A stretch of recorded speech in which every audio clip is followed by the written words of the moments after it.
Assalamualaikum warahmatullahi wabarakatuh.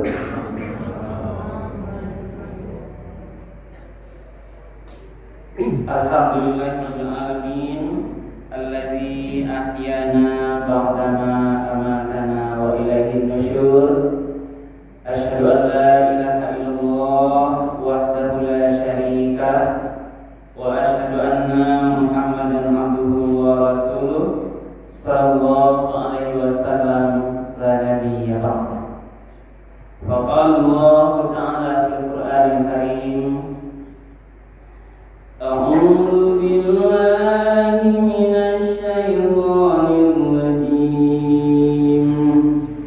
Bismillahirrahmanirrahim. Wa 'ibadul rahmanil ladzina yamshuna 'alal ardi hauna wa idza khatabahumul jahiluna qalu salama. Shadaqallahul azim. Bapak-bapak dan ibu-ibu hadirin jemaah salat subuh yang dimuliakan oleh Allah, marilah kembali kita sejenak menyampaikan kalimat puji dan syukur.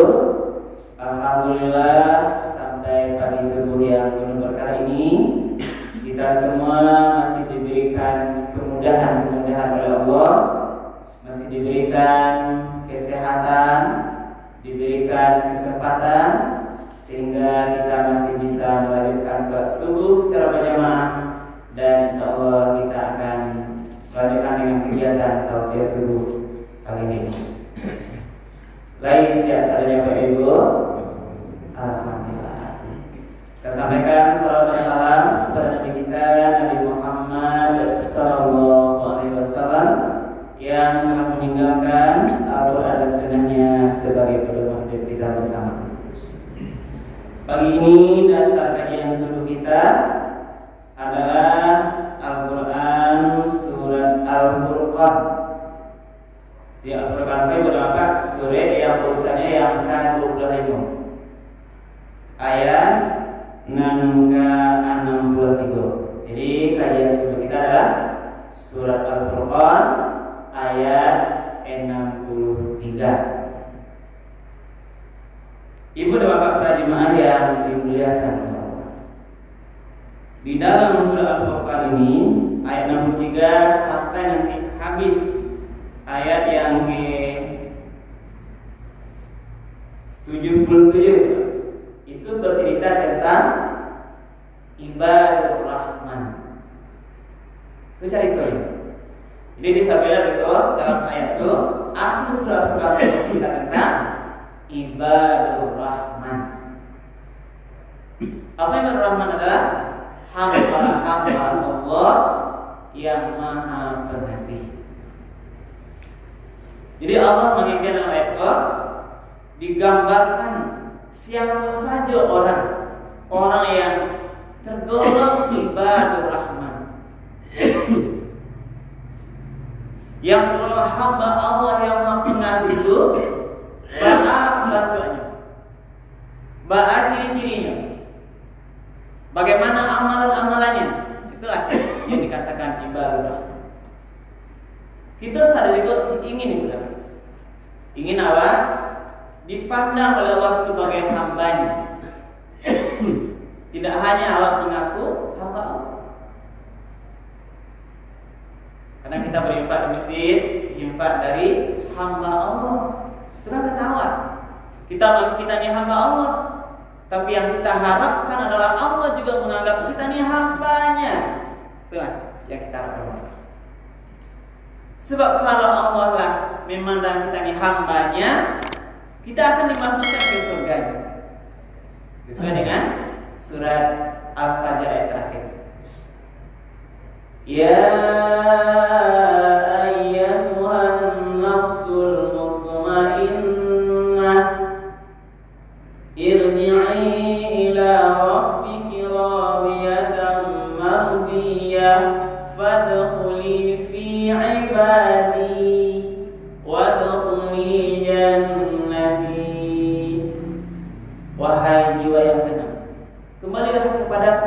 dengan ridho dan diridhoi. Fadkhuli fi ibadi, masuklah ke dalam golongan hamba-hambaku. Jadi apa ini harus bahwa Allah itu masuk golongan hamba-hamba Allah yang diridhoi itu tadi. Karena harapan terakhir kita adalah bagaimana nanti di akhir kehidupan kita yang kekal abadi, di akhirat kelak kita tergolong hamba Allah yang nanti akan masuk surga saja. Kalau ya betul-betul awak ini masuk surga Pak Ibu, itu yang kita inginkan. Kehidupan yang kekal abadi di akhirat. Yang dunia pun sementara, fana sementara. Kalau bahasa Al-Qur'an adalah la'ibu wa lahwun. Dunia itu hanyalah permainan dan senda gurau. Sementara. Paling lama rata-rata umur 60-an. Sudah 60 itu kita akan dipanggil oleh Allah sadanya secara bergantian. Akan payu asalnya. Dan akan ada yang kekal abadi. Karena itulah panduan subuh kita pagi hari ini, bagaimana dalam kehidupan hari-hari yang berdepan. Di sisa umur apa? Tambara tinggal kita bisa beramal menjadi hamba Allah yang Maha Pengasih. Apa amalannya? Inilah diterangkan sampai. Nah, mari kita baca ayat ini. A'udzu billahi minasyaitonir rajim. Bismillahirrahmanirrahim. Wa ibadur rahman, dan hamba-hamba Allah yang Maha Pengasih itu alladzina yamshuna 'alal ardi hauna. Yang pertama, dia adalah orang-orang yang apabila berjalan di muka bumi hauna, dia rendah hati. Yang pertama. Jadi ciri hamba Allah yang pertama, yang hamba Allah yang ibadur rahman itu adalah orang yang rendah hati. Tawadhu, lawannya adalah sombong. Jadi Allah menggambarkan ini ciri pertama. Orang yang ibadur rahman itu dia rendah hati, tidak sombong, tidak memandang remeh orang lain, tidak menghina orang lain. Dia sadar dengan segala kelemahan dirinya. Karena manusia keberapa adalah manusia yang paling lemah, banyak kekurangan. Walaupun kita diberikan kelebihan harta, tapi kita masih banyak kekurangan. Yakinlah itu.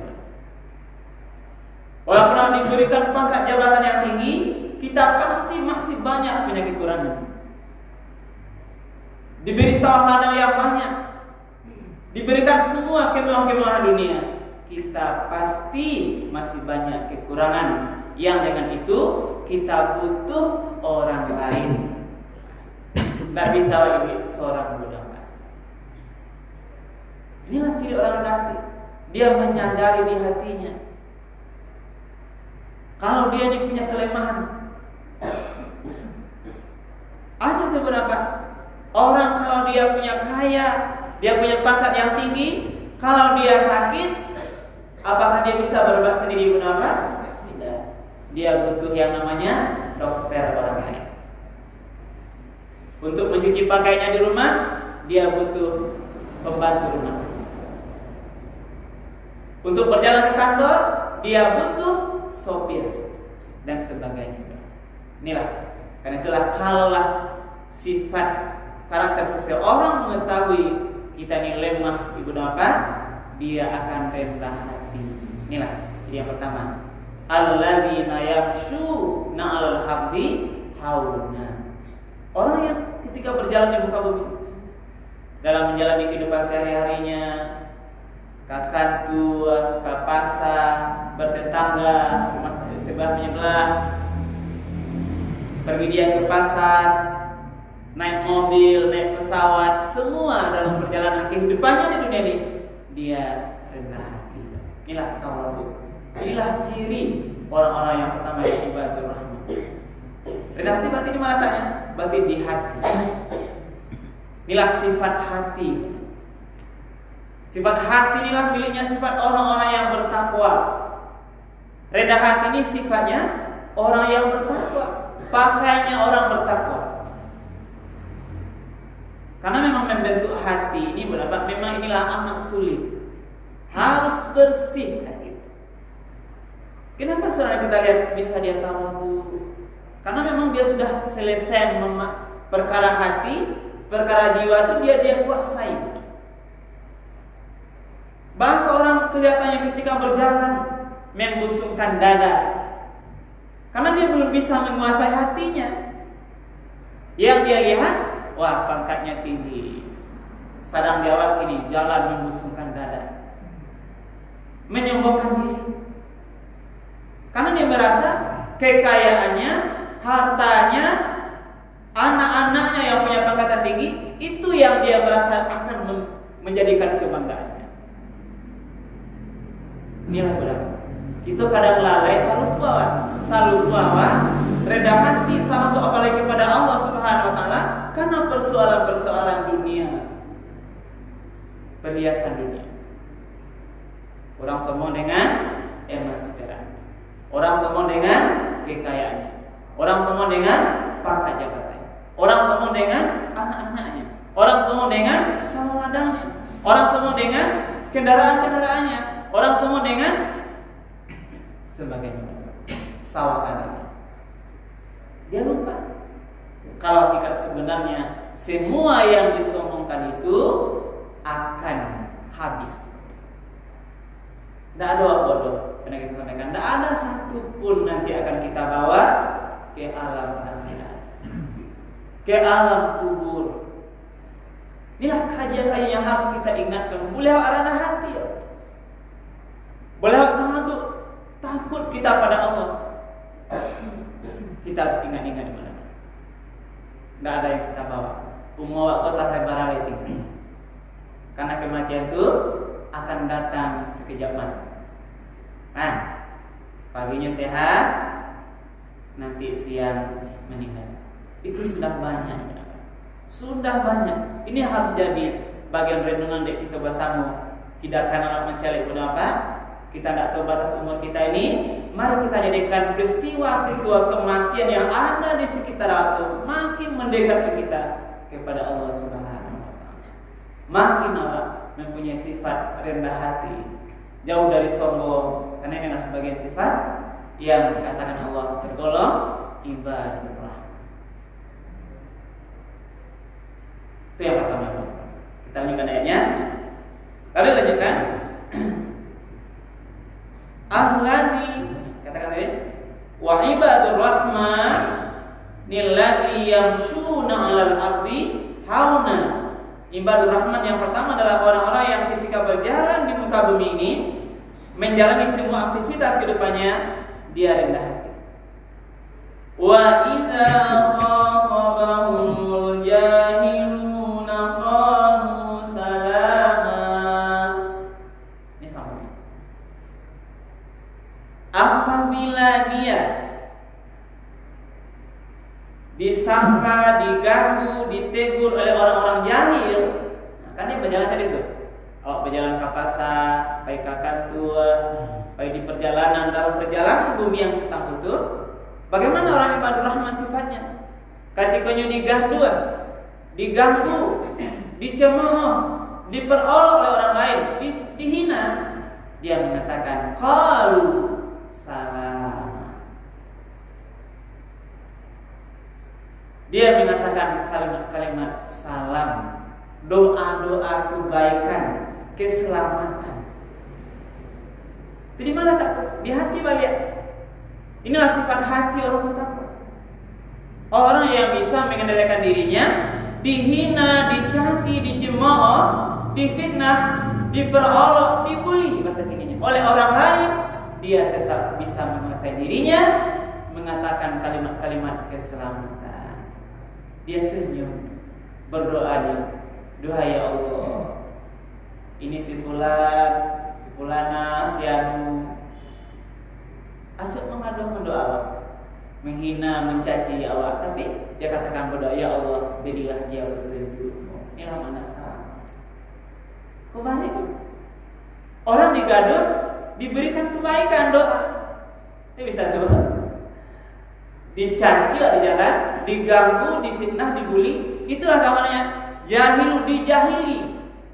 Kita jalan menjalani aktivitas kita ini, kita tetap mengatakan qalu salam, mengatakan dia, mendoakan doa-doa keselamatan.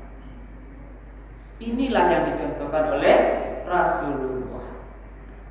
Nabi kita Muhammad sallallahu alaihi wasallam, ciri-ciri keberhasilan yang berdapat adalah karena dia memakai sifat ini, pemaaf, salamai. Dia terus mendoakan orang-orang yang berbuat jahat pada dia. Ingatlah peristiwa Nabi berdakwah ke Taif di belakang. Di antara satu sebab kejadian tahun peristiwa Isra Mi'raj. Bagaimana Nabi berdakwah ke Taif? Ketika Nabi diusir di daerah Jazirah Arab di Makkah itu, tidak ada tempat lain lagi. Nabi tidak menyebarkan Islam ke Taif. Tetapi jalankan diterima oleh suku Taif, Nabi sama dengan tadi, dihina, dicaci, bahkan dilempari bersama-sama oleh para pemuda Taif. Babari sama-sama lempar Rasul, sehingga Nabi pun terluka. Sedih. Sehingga puncak kesedihan Nabi yang digambarkan itu, datanglah malaikat penjaga gunung, bertanya pada Rasul, wahai Rasulullah, ini penduduk Taif tidak bisa dibiarkan ini. Sudah durhaka, mencaci engkau, menghina engkau, bahkan melempari engkau. Izinkan saya wahai Rasulullah, agar saya gelondongkan, saya turunkan gunung ini, biar dihimpit semua penduduk Taif, biar hancur semua. Tadi apa kata Rasul? Apakah silakan wahai malaikat? Tidak.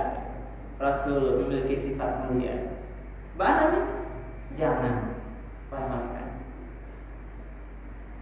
Karena hari ini penduduk Taif tidak percaya beriman kepadaku, tidak mau menerima dakwahku, maka andai engkau musnahkan, turunkan gunung menghimpit semua mereka, habislah penduduk itu. Tapi belum tentu hari ini mereka tidak dapat petunjuk. Mudah-mudahan besok, tahun depan, anak-anak keturunannya bisa menerima kebenaran. Itulah melihat. Jangan. Sebenarnya terbukti kan? Kalau dulu dihabiskan semuanya, maka habislah Islam. Tapi karena tidak, kesabaran Rasulullah menyebabkan menerima akhirnya. Itulah yang dapat Nabi berdapat. Bisa mungkin hari ini tetangga awak ado barangkali taruh menghina, mengadu hawa, orang lain kawan di kantor menghina. Hari ini maafkan saya.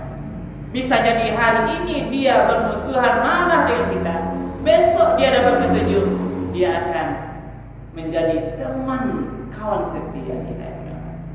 Ya, jadi jangan tinggalkan orang-orang yang menghina kita, yang mengganggu kita, yang berbuat jahat dengan kita. Hari ini mungkin dia belum dapat petunjuk, masih di jalan yang tidak benar. Berdoalah pada Allah, doakan dia. Wahai Allah, berilah petunjuk.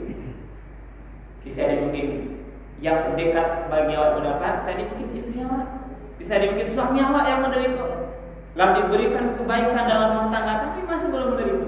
Bisa jadi anak-anak awak benar, sudah kita ajar dia ke jalan yang benar, tapi anak kita nih masih tidak mau.